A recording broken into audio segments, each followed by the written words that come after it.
कुल्टी से तृणमूल प्रत्याशी अभिजीत घटक के समर्थन में आज बांग्ला फिल्मों की मशहूर अभिनेत्री और तृणमूल सांसद रचना बनर्जी ने कुल्टी विधानसभा क्षेत्र के विभिन्न इलाकों में एक रोड शो किया।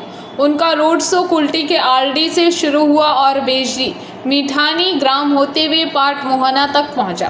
तृणमूल प्रत्याशी अभिजीत घटक और कुल्टी क्षेत्र के तमाम तृणमूल नेता और कार्यकर्ता और स्थानीय निवासी उपस्थित थे।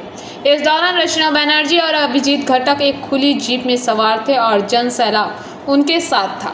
रचना बनर्जी और अभिजीत घटक ने हाथ हिलाकर लोगों का अभिवादन स्वीकार किया और लोगों से अनुरोध किया कि आने वाले बंगाल विधानसभा चुनाव में कुल्टी से तृणमूल प्रत्याशी अभिजीत घटक के समर्थन में मतदान करें।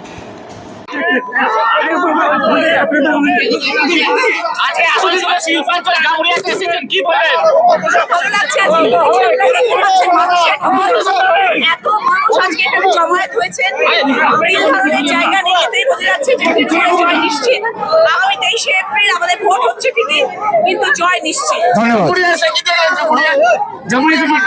জামুরিয়া আসে আমার খুব ভালো লাগছে। আজকে আমাদের হরিরাম সিং এর প্রচারে এসেছি এবং আমি 100% আশাবাদী যে উনি জয়ী হবেন এবং আপনাদের সবাইকে করজোড়ে অনুরোধ যে আপনারা জোড়া ফুলে ভোট দিয়ে आसनसोल से बीजू मंडल की रिपोर्ट, पीवीटीवी न्यूज़।